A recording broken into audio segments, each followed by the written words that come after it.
Hello and welcome to Up the Villa podcast. This is our predicted lineup episode for Leicester City versus Aston Villa. Justin's with me. Looks like he's coming from the Queen Vic or something with all his alcohol. What's Villa doing to you, mate? Mate, it's turning me to drink, I tell you. It's everything's on hand now, so when things go wrong, I can just start drinking. Yeah. Drown my sorrows. Let's get the bottle of whiskey or something in your hand ready.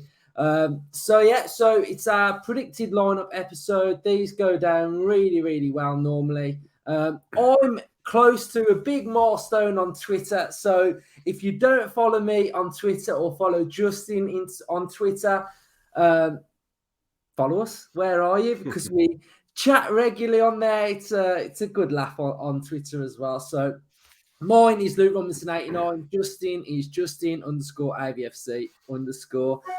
So be sure to check those out. And yeah, I'm going to Leicester away. So anybody that knows my away record, it's not too bad.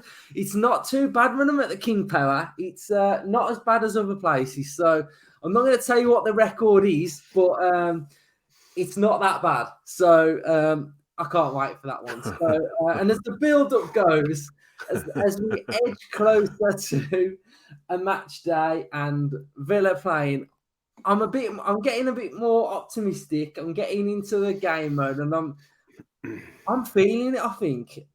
I don't know what you guys in the comment section are going to think or whatever, but let me know what your thoughts are. But I just think preparation for this now. 2 long weeks where we haven't played a game. Leicester are going to be coming off the back of playing about 4 games in a week and a half. We've got to be up for this, and we've got to start showing. We've got to start putting in a performance now. And playing for, I'm going to say Dino then, but playing for Gerrard, playing for the game plan that we're setting out, playing for each other, backing each other, and just putting in a performance and just showing some aggression and bite and fight and just showing what we're all about, because we're looking a bit of a laughing stock, to be fair. We're just plummeting down that league now, and it's getting quite embarrassing. I'm watching a few fan channels and it's not looking great. So let's just turn up now for the next 7 games and put in 7 massive performances and give the fans something to cheer about going into pre-season, because these last 2 weeks have not been very nice. It's not been nice reading negativity. It's not been nice having to not look forward to Villa playing and looking at that league table and us plummeting. So I think we need to start showing bits and start showing the owners of this football club who are looking to put serious money into this redevelopment of the stadium and everything that they want to achieve. I think we've got to start just, like showing stuff. What you're saying, Justin. Sorry, I've gone on a bit of a rant. Sorry, carry on. I didn't mean to start the pod off like this. I don't know what. Safe space. It's a safe space, mate. This is where it's for. It's for a rant. Look, how you've just spoke there is everybody's frustrations, isn't it? We're all so fed up with this season, let alone these last few games. It's been really, really frustrating, hasn't it, from start to finish? So we had started the season with such high hopes. Yes, we come off losing Jack, but we still went into the season with, high hopes that we could have a good season, and it hasn't happened, has it? We've been up and down, and this recent run has put us all in the doldrums, and with the added nightmare of everybody around us starting to pick results up as well, it just makes you feel pretty low, doesn't it, and miserable, and not looking forward to the next game. But I'm with you. The closer we get into the game, the more, I'm not saying I'm confident, but I'm hopeful we can get something out of the game. They're playing, as we're recording this, they're playing tonight, Leicester, like you say. So they've had a pretty, busy few days, haven't they? Game after game after game. Well, we've been sort of relaxed, and hopefully they've been able to do a bit more work on the training ground, and they'll come into it fresh. And it doesn't always mean you're going to win the game, but there'll be no excuses on lethargy or not being, fit enough, or having having to come into it off the back of game after game after game. There's no excuses really now for this game. We're on a terrible run. We've had some terrible defeats recently. It's been very frustrating. So now's the time to put it right. So there's no better time than the next game, is there? Leicester, we've got a reasonable record against them the last few seasons. I've watched them a couple of times recently. I'll watch them again tonight. I'm not sure they're on telly, but I'll try and watch them again tonight and see how they're doing. And I'm confident that our best performance, I still stand by this, our best performance, if we turn up and play well, we're more than a match for Leicester on Saturday. That's been the problem, hasn't it? We haven't turned up and played well for 90 minutes for a long time. So it's a critical game. And as I'm sure we'll move on to now, a critical team selection. Yeah. In the back of in my mind at the minute, the way I look at Villa is it don't matter what the opposition do. It's what we do, which is the problem. It's that we do things so well and then we let ourselves down. Yeah, massively. Yeah. Massive problem. Like it feels like Gerrard gets it bang on at times, and then for whatever reason, something just out the blue pops up, like a mistake or a bad spell in the game, and it's just.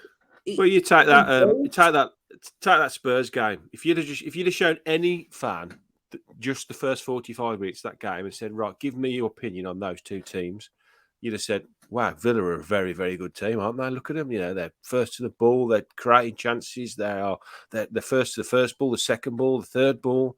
The strikers, are all hunting down things. The midfielders look hungry.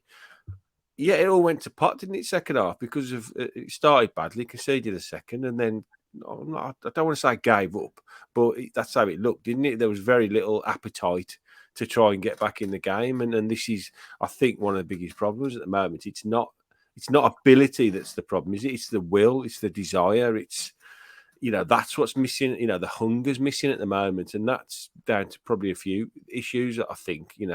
End of seasons come in, and I think we all know there's going to be a big shake up again with the playing squad in the summer. So I think all these factors are just leading us to this really jittery nightmare end to the season. So let's just hope that we can put all that behind us on Saturday. I'm sure that's the way that Gerrard will be putting it to the lads, and let's just concentrate on 90 minutes, positive 90 minutes, and a really good performance, and hopefully a result will come from that.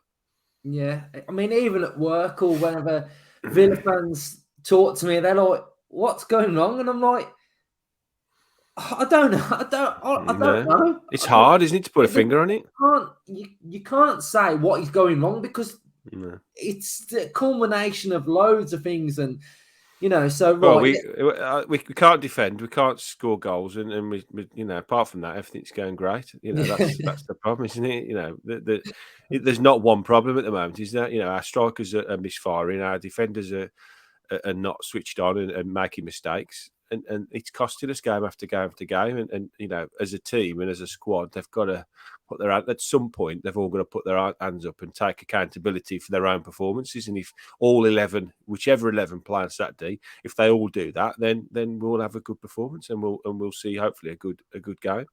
Yeah, that's right. So let's get into why you're all here and why you're watching our predicted lineup then. So in goal, as usual, Emi Martinez. There has been that little rumour again, hasn't there, of Juventus wanting to come in for him, stumping up 50 million. But for me, he's not signed that massive deal to what is it till 2027 or something for it. I can't see him leaving. Can you, Justin?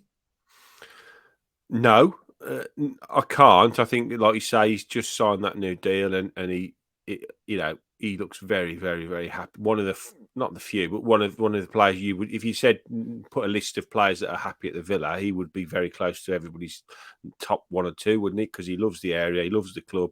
He's very active on social media. The way he acts after wins and games. I was at Leeds away. He was phenomenal after that game, coming over to the fans. He loves interacting with the fans.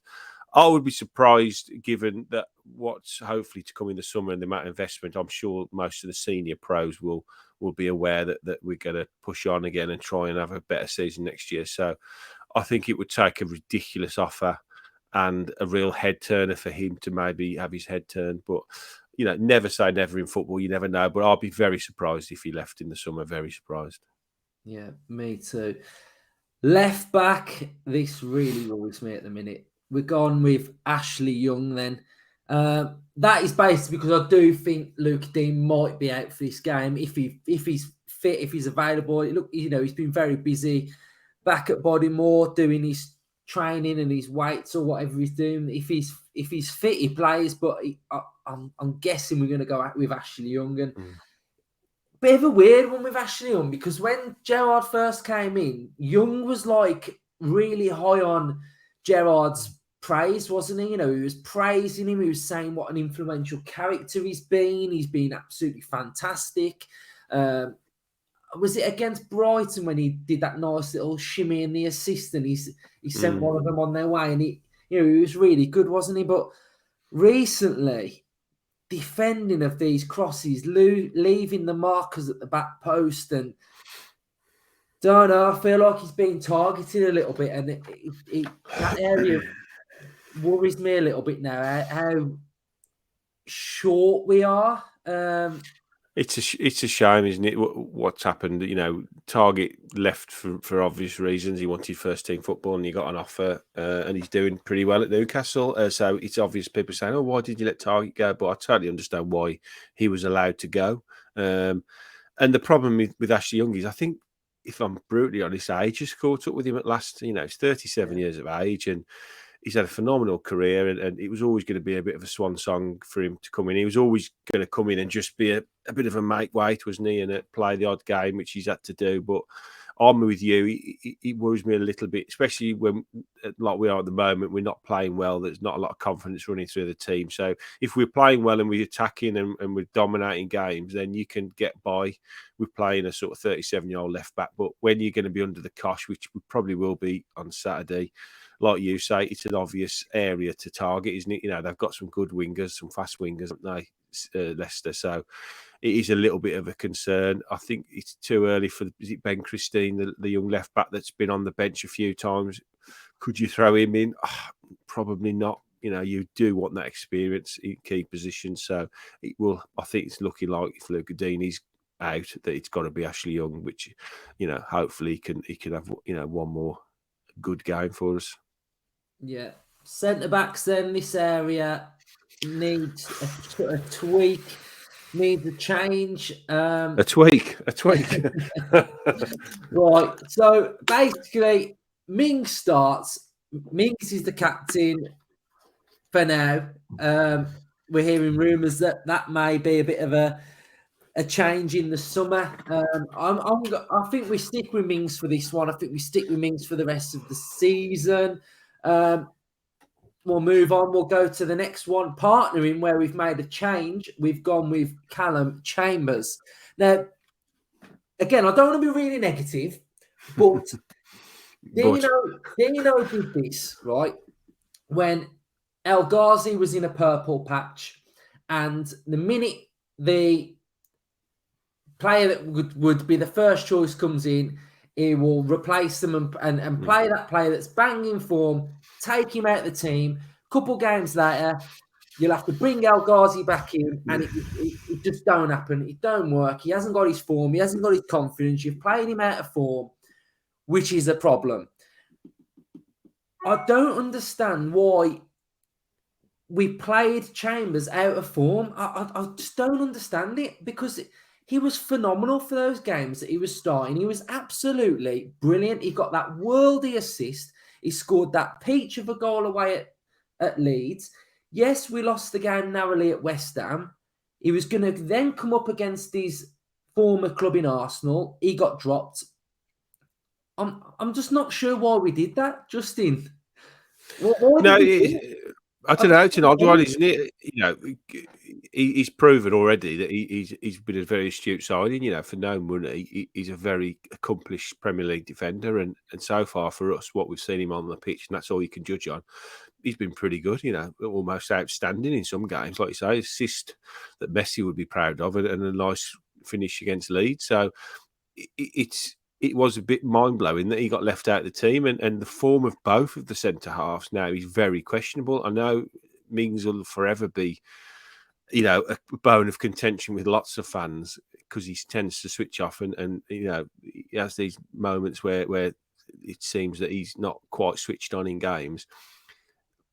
For me, I think there might even be a case to leave them both out. I've spoke to you and Ryan and Hannah in the group chats, and I don't think he will, if I'm brutally honest. But I wouldn't be surprised if they both got left out. Courtney House very rarely lets us down when he gets his chance to start, and he's a very dominant centre half, and he's left-footed as well, so it's a natural replacement for Mings on that left side. And Callum Chambers is a natural replacement for Conser. So would it surprise me that they both got left out Saturday? No. Do I think it's going to happen? Probably not. But I think Callum Chambers for me will come in. But I think Mings as currently captain, probably just about edges it, but it wouldn't be the most surprising thing if Courtney House started either. Yeah. Then we go right back, Matty Cash. Probably, Standard. I would say, most consistent player.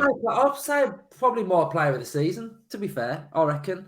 I would honestly probably say player of the season. I think he's the one that, to me, has bought into Gerrard 110%. When I watch him, I think he's really bought into it, and I think even when you just watch him play, I just think I don't know, his application looks better. It just looks like he's banging for, not banging form, but he looks like he's enjoying it. Yeah, that's what I mean. Whereas Don't you think he looks like he's enjoying the gap? Yeah, if you look at a couple of them, you feel like there is a bit of a weight on the shoulder and a bit of pressure, and I think you can see that in their performances. So Cash guaranteed to start the game. So, maybe that pause bears out that Gerrard's got this way of playing, and that when players buy into it and enjoy playing that way, then that's when you get the best out of him. And I know we're not seeing the best out of a lot of players, and that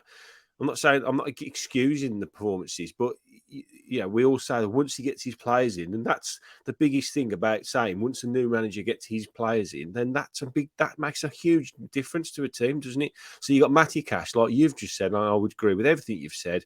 He's playing really well, but he's playing in a position as an attacking fullback that he loves. He loves to get forward. He loves to tackle. He's a very committed, all-in player, isn't he? And he's got a manager now that wants to play that way. So that's why you're seeing the best of Matty Cash. So hopefully that'll bear out in the summer when he starts bringing in the players, the other players in the other positions as well. But Matty Cash, he's been really good. Yeah, very good. Cool. Let's get into the area of the pitch that. Oh God, here we go then. Right, Justin, run us through the three you're going for then. Yeah, again, I think you could make a case for probably 6 players to play in this 3 because the whole team really after the last few games, you could argue you could change most of them. But for me and for us, I think Nakamba, this is the game he starts back in again now. I think they played a behind doors friendly against Burnley, didn't they? And they won 5-1, and he played, I think, most of the game. So I think his fitness now should be pretty much up to where he'd want it to be before he starts playing full first team games again. So we all know his impact under Gerrard when he first started, when Gerrard first arrived, was phenomenal. It was prime Kante, wasn't it? Not Nakamba. He was outstanding. His energy and his use of the ball was very good, very efficient. And he loves to tackle, doesn't he? So which is just what we're missing. The 6, he's there, isn't he? That's his chance to once again establish himself in that position before the summer. And then the other 2. Oh God, what do you do with the other 2? We've plumped for John McGinn and Ramsey. Now, I still think there's a case for Morgan Sanson and even Douglas Luiz to maybe play in the 8 roles with Nakamba back, because I think all 4 of them are capable of playing in those positions. So again, there's a case for any of those 4 to play in those 2 positions, or even Chukwuemeka or Irbunam, who both played in that game as well. Like I said, there's 6 players there that with a team that's totally out of form, all of them would have been in the manager's ear saying, you know, I can do a job there, I can do a job there, give me a chance.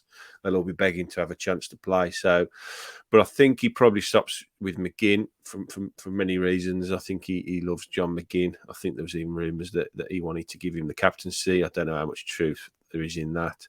And he loves Jacob Ramsey, doesn't he? He loves JJ. And for me, I've said it for a few weeks now, I would probably leave Ramsey out. I think he looks a little bit shot. He probably needs a rest. But I think we've had to pluck with something. So we've tried to give it our best sort of estimate from what Gerrard will do. And I think Nakamba, McGinn, Ramsey is probably the best three.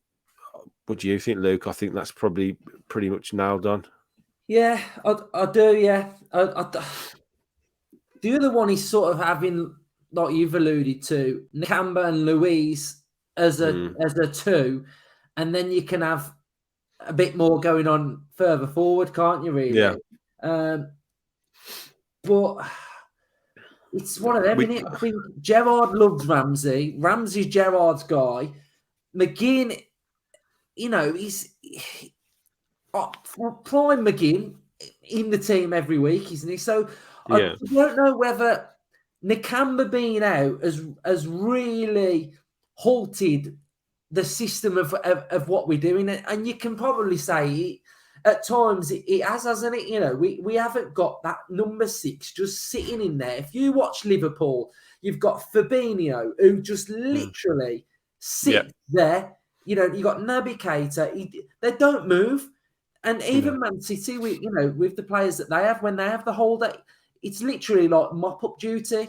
And at the minute, I just feel like if you look at the heat maps or the average positions of our midfield, it's literally all over the place, isn't it? So maybe... Yeah, I think it seems to be in the formation and the way he wants to play that the 6 is the most important position in his setup. You know, like when you build a bridge, you have a keystone, don't you? Which is the most important part of that bridge. You slot that in, and everything else, poof, it's all solid as a rock because you've got that one position, and that's what the 6 is, I think, in Gerrard, and it's critical. It's critical that we fill that gap, and Nakamba, you know, was outstanding. So I'm looking forward. I'm really looking forward actually to seeing him back in the team again to see what impact it has on the side. Me too. Right. So again, very difficult. It's like 2 number 10s or 2 number 9s. What are you going with? Now, I really, really don't like the 2 number 9s together. I don't like it. And I called this one for the Arsenal game playing the 2 number 10s, but I think we were that bad that day that it just didn't work at all. But I think we're going to go back to it now. So we're going with Coutinho and Buendia in behind Danny Ings. Right? So reasoning for this is Coutinho has to play because he is incredible, right? And I said it in the preview that we're even... Well, I don't know if I did say it in the preview. I said because I said it on the voice note that we're making Coutinho look shit, and he's not a shit. So I think Coutinho's got to play. Buendia has got to be in this side because whenever he comes on, he's impacting games. So we've got to find a way of playing them two together because creativity is an absolute dream for a forward, having those two in a side.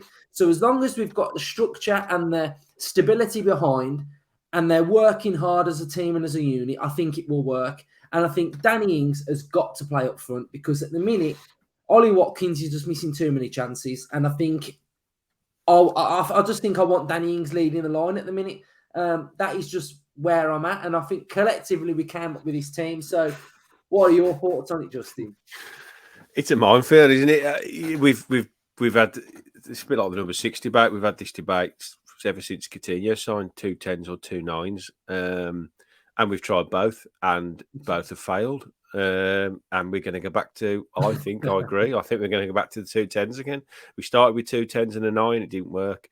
And then we went to do 2 9s and a 10, and it hasn't worked. So I think you've just got to play your players, your better players. I think you've got to do it. This is why I go back to the midfield. if you maybe jiggled that around a little bit and went back to more of a Dean Smith formation, which again I don't think Gerrard would do because he seems very, very rigid in how he wants to play. So I don't really see him changing it. You know, he might do. Is if you did say went for an Nakamba Louise 2 or an Nakamba and McGinn 2, you then could have 3 in front of them, and you could have Jacob Ramsey, Buendia, and Coutinho as a 3. You know, rampaging around and trying to create things. So it's difficult. Does it work? It hasn't. It's the brutal truth. But we've got to try something. 4 defeats in a row means that unfortunately you throw everything away and you try something different again.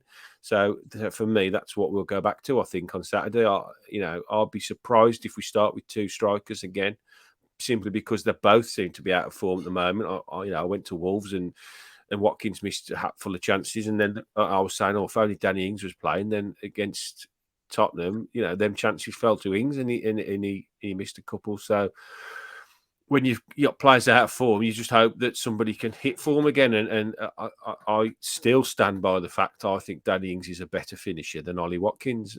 They're both very good footballers, but if I had a gun to my head and I had to have one striker playing at the moment, out of the 2 we've got, I'd say Danny Ings, because his finishing ability is better. So if we do create few chances, which we might do, and you need somebody to take one of those few chances, then I would put my money on Danny Ings being able to take one. I would as well. And like I said, I just want Buendia in the team as well. He deserves a run again, doesn't he? Yeah, he was another one that was unlucky to be left out. In the team, do you know what I mean? If we've seen that Coutinho and Buendia can literally put it on a plate, do you know what I mean? The through balls that these guys can put in, if their link up together should be absolutely breathtaking. So, and with Ramsey's ability to break the lines and to burst into the box, he could be a good way of playing if he's allowed to, which would mean McGinn and the Campbell, like we talked about, sitting a bit more. But yeah, with those front 4 really would be a threat to anybody given the right circumstances. Ramsey, Buendia, Coutinho, and Ings. Yeah, what a 4 that is. It's so frustrating. We've even not even mentioned Bailey. He scored, didn't he, as well in that? Did he score in that Burnley game? I think he might have done. Yeah, I'm not sure I saw who scored. But yeah, we've not even mentioned Bailey. But I mean, is he going to feature? It's literally it could be any lineup on Saturday, and I wouldn't. I'd just think, okay, sound. Yeah. And I think you guys at home put your teams in the comments, because I reckon they're all just completely different, and you wouldn't look at anybody's team and think, nah, that's not gonna. He's not gonna do that, because he could literally do anything. So, so quickly put on the screen. This is what we've gone with. Then, if I try and get rid of that bit there, right? So that's what we've gone with. And yeah, I hope you enjoyed this episode. Be sure to drop the video a like, subscribe to the channel, follow me and Justin on Twitter. And yeah, thanks for watching. Thanks for supporting us. And we'll be back after the game. I think I might do a bit of a fan cam after this game as well. So it'll be a fan cam, then probably some form of debrief on the Sunday, depending on how in depth we need to go. So if I do one on Saturday night, we've absolutely smashed Leicester and I'm buzzing, so I thought I'd jump on it. But if we come back on Sunday morning, you know what's happened. So thanks everybody for watching, supporting us while we've been a little bit poor. So thank you very much. Up the Villa. Up the Villa.